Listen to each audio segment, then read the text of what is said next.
Good morning, student. In this class, we have learned how to use have to, has to, had to, and will have to, will and shall have to in our spoken English. In last class, we have learned that how to use have, has, had, and will have, shall have in our daily life examples. And we shall also see that how to use have, has in one another form. तो आइए देखते हैं कि आज हम have to, has to, had to, will have to, shall have to का use किस तरह से करेंगे। अगर आप इंग्लिश सीखना चाहते हैं तो इंग्लिश में बहुत ही छोटे छोटे वर्ड्स का आप डेली लाइफ में अगर यूज करना सीख जाएंगे और उस तरह से किस तरह से कब हमको जरूरत होगा तो किस तरह से उसी वर्ड को डिफरेंट वे में यूज करेंगे, ये अगर आप जान गए तो इंग्लिश काफी आसान हो जाएगी आपको बोलने के लिए। तो चलिए देखते हैं। सबसे पहले हम देखते हैं कि आज की क्लास में हम कौन से वर्ड्स यूज करने वाले हैं। तो सबसे पहले हम यूज करेंगे हैव टू और हैज टू। इसका अगर हम हिंदी मीनिंग ट्रांसलेट करने की कोशिश करें तो इसका होता है पड़ता है। कोई काम अगर आपको जबरदस्ती करना पड़ता है, उस फीलिंग से अगर आपको कोई वर्ड्स या कोई सेंटेंस इंग्लिश लैंग्वेज में बोलना है तो हम हैव टू, हैज टू का यूज करेंगे। ये हमारे प्रेजेंट टेंस में यूज करेंगे। अगर आपको कोई काम करना पड़ता था, जबरदस्ती करना पड़ता था, आपका मन नहीं था फिर भी आपको करना पड़ता था इन योर पास्ट, तो हम यहां पर पास्ट में यूज करेंगे हैड एंड टू। करना पड़ता था, ये देख सकते हैं, करना पड़ता था, करना पड़ता है। और अगर आपको फ्यूचर में करना पड़ेगा, जैसे कुछ एग्जाम्स की तैयारी कर रहे हैं और भी एग्जाम की तैयारी करना पड़ेगा या बड़ा एग्जाम की तैयारी कर रहे हैं, छोटा एग्जाम देना पड़ेगा, तो आपको पता है कि आपको फ्यूचर में करना पड़ेगा, तो आप क्या यूज करेंगे? शैल हैव टू और विल हैव टू। इसका होगा करना पड़ेगा। मन है या नहीं है फिर भी करना पड़ेगा। This is for the present tense and this is for the past tense and this is for the future tense. तो देख सकते हैं have to, has to, have to and shall have to, will have to, ये तीन words हैं। अगर मैं individually count करूं तो 1 2 3 4 5 वर्ड्स हैं। 5 वर्ड से आप 5000 सेंटेंसेस राइटिंग कर सकते हैं, स्पीकिंग कर सकते हैं, सुन सकते हैं और आंसर दे सकते हैं। तो इंग्लिश में यही है कि एक एक वर्ड, छोटे छोटे वर्ड्स को डेली हम सीखते जाएंगे। तो आपने देख सकते हैं, ये मीनिंग्स आपने देख लिया होगा। अब हम इसका यूज करना चालू करते हैं कि किस तरह से देखेंगे आप यूज कर सकते हैं। तो मैंने पहले ही बता रखा है शॉर्ट्स में भी और लॉन्ग्स वीडियो में कि 1 2 3 हमारा कोड है। जिसको 1 2 3 बोलना आ गया वो इंग्लिश बोल सकता है और उसी कोड से हमको याद रखना है 1 2 3। एक बार मैं रिकॉल करा देता हूं। 1 2 3 फर्स्ट पर्सन के लिए बनाएंगे, सेकेंड पर्सन के लिए बनाएंगे, कोई भी सेंटेंस बोलेंगे मतलब, और उसके बाद थर्ड पर्सन के लिए बनाएंगे, ठीक है। फिर उसके बाद present tense, past tense, future tense, positive, negative, interrogative. 1 2 3 1 2 3 1 2 3 clear है। तो अब देखिए, सबसे पहले हम यूज करते हैं आई के लिए, है ना। मैंने बताया था आई के लिए, आई का पास्ट, आई का प्रेजेंट और आई का फ्यूचर एक साथ बोलने की कोशिश करते हैं। जैसे कि मुझे अंग्रेजी पढ़ना पड़ता है, ठीक है। पढ़ना पड़ता है क्योंकि आप जान रहे हो इंडिया में तो हिंदी चलता है, लेकिन बैंक, स्कूल, हर जगह एवरी प्लेसेस, बैंक से लेकर के स्कूल से लेकर के हॉस्पिटल या फिर आप कहीं पार्टी, शादी पार्टी में जाते हैं, इंग्लिश सीखना है। तो अगर नहीं चाहोगे तो भी आपको सीखना पड़ेगा। तो आपको क्या है, जैसे कि यहां मुझे अंग्रेजी पढ़नी पड़ती है, इसकी इंग्लिश देखो आई। अब यहां पर हम क्या लगाएंगे, have, I have to read. ये देखिए, ये दोनों एक साथ यूज करेंगे। रीड के पहले अगर आपने हैव टू लगा दिया तो रीड यानी पढ़ना पड़ता है, और हैव टू लगा दिया तो जबरदस्ती बता रहा, I have to read English, मुझे अंग्रेजी पढ़नी पड़ती है। तो I have to read English, थोड़ा सा हम जोर देके, एम्फेसिस देके बोलेंगे, गुस्से से बोलेंगे, I have to read English. तो देख सकते हैं हैव टू। मुझे अंग्रेजी पढ़नी पड़ती थी। तो अब देखिए बस इसको चेंज करना है, बाकी सब everything will be same. I had to, मुझे अंग्रेजी, अब कोई मान लो सेलेक्ट हो गए हैं एग्जाम में, एग्जाम के पहले तो इंग्लिश आता ही है, जैसे एसएससी वगैरह में इतना पढ़ना पड़ता है कि उसके क्वेश्चंस आपको बनाने हैं कोई भी एग्जाम में, और जैसे ही एग्जाम हो जाता है तो काफी कम लोग ही पढ़ते रहते हैं, उसके बाद तो उसको लेफ्ट कर देते हैं। तो मुझे अंग्रेजी पढ़नी पड़ती थी, I have to read English. देखिए अपने ही हमने प्रेजेंट के लिए बोला, I have to read English, I had to read English. मुझे अंग्रेजी पढ़नी पड़ेगी। अगर आप यूपीएससी देना चाहते हैं या कोई बड़े स्कूल में एडमिशन लेना चाहते हैं तो आपको पढ़ना पड़ेगा। तो यहां पर आप क्या लिखेंगे, I shall have to read English.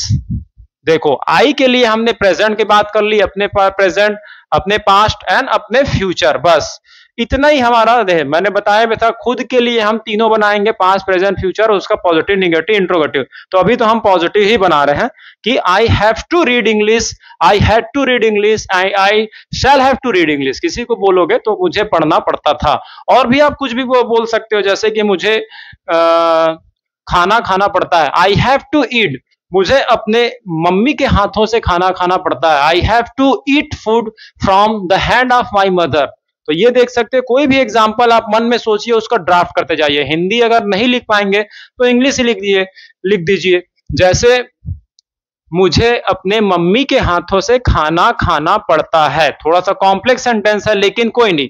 सबसे पहले सब्जेक्ट किसे, मुझे, आई करना पड़ता है, क्या करना पड़ता है, खाना खाना पड़ता है, आई हैव टू क्या करना पड़ता है, ईट। ठीक है, यहां तक हमने बना लिया, आई हैव टू ईट खाना खाना पड़ता है, क्या खा, आई हैव टू ईट।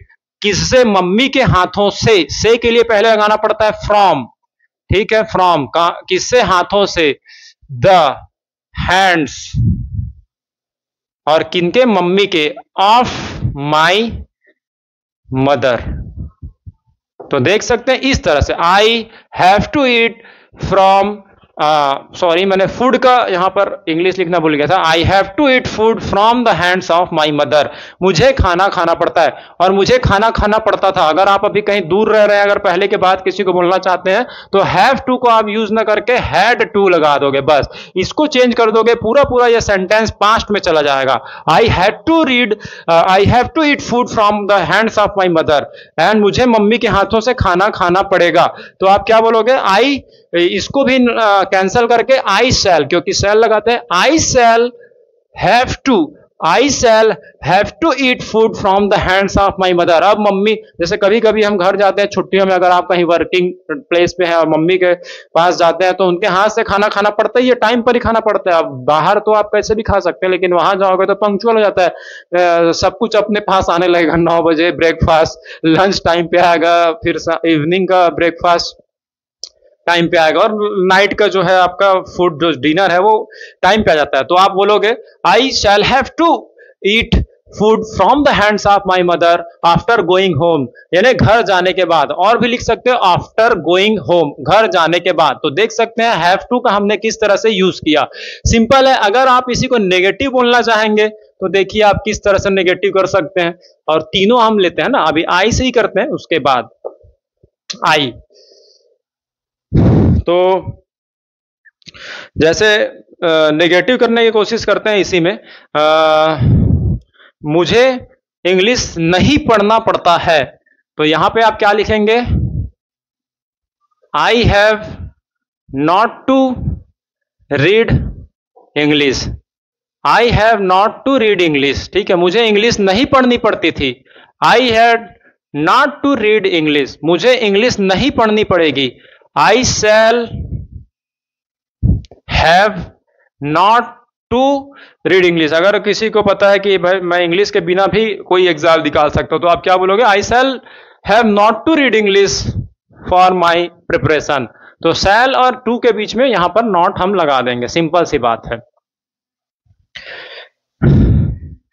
अब देखिए इसी का अगर हम I1 बनाते हैं कि क्या मुझे इंग्लिश पढ़ना पड़ता है, तो यहां पर have I to read English, क्या मुझे इंग्लिश पढ़नी पड़ती है, खुद से अगर आप पूछ रहे हो, क्या मुझे इंग्लिश पढ़नी पड़ती थी, had I to read English, क्या मुझे इंग्लिश पढ़नी पड़ेगी? खुद से अगर पूछ रहे हो, shall I have to read English? Have to यानी समझ जाओ कि जबरदस्ती, ठीक है। तो हैव I1 है, मैंने बताया था हैव को हेल्पिंग वर्ब को हम सामने ले आते हैं, तो ये बन जाता है क्या का वर्ड। कैसे?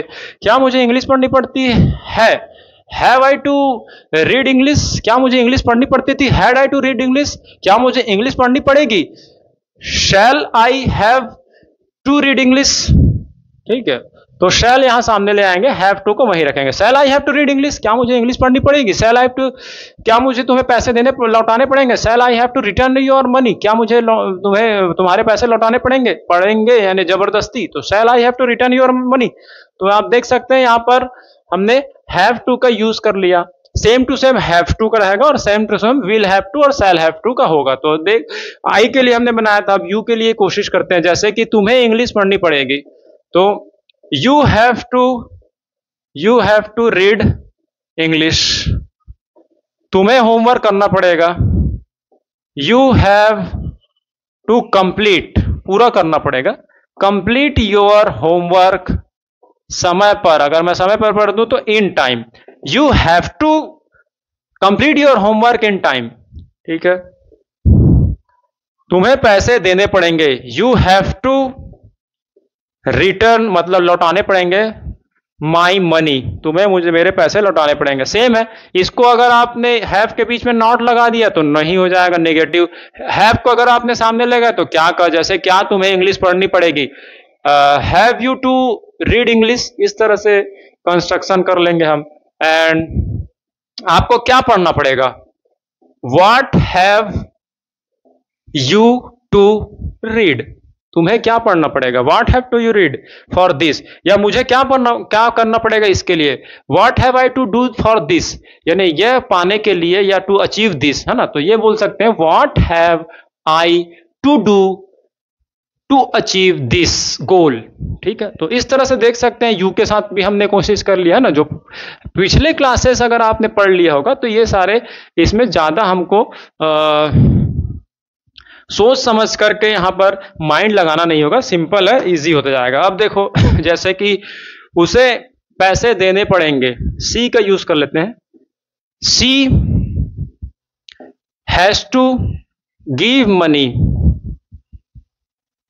ठीक है, उसे पैसे देने पड़ते थे। She had to give money, उसे पैसे देने पड़ेंगे।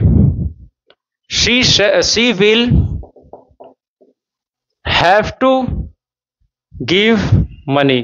तो देख सकते हैं हैज टू अगर यूज किया प्रेजेंट, हैज टू यूज किया past, and shall have to use किया फ्यूचर, बाकी सब सेम होगा। तो जो हैज टू, इससे हमारा टेंस है वो पूरा पूरा पास्ट में चले जाएगा, प्रेजेंट में दो वर्ड से। तो इंग्लिश के जो बोलने वाले सेंटेंस है उसमें अगर आपने कोई भी वर्ड चेंज किया तो समझ जाइए कि पूरा पूरा टेंस ही बदल जाता है। तो देख सकते हैं, ऐसे तो आप नॉर्मली इंग्लिश बोलते होंगे, लेकिन अगर आपने स्पेशल इंग्लिश अगर बोलना आप चाहते हैं, जैसे कि थोड़ा सा ध्यान दे करके, तो एक वर्ड का भी बहुत बड़ा यहाँ पर रोल होता है। और धीरे धीरे जब आप वर्डों का यूज करना सीख जाएंगे तो इस तरह से आप आगे भी इंग्लिश लिखना, बोलना और समझना सब कुछ सीख जाएंगे। तो आई होप दैट आपको समझ आ गया होगा, has to, have to, had to and shall have to, will have to. अगर कोई काम जबरदस्ती करना है, प्रेजेंट में करना है तो आप हैव टू, हैज टू लगाएंगे, पास्ट में अगर है तो हैड टू लगाएंगे, फ्यूचर में अगर आपको करना पड़ेगा तो हैव टू या फिर विल हैव टू लगाएंगे।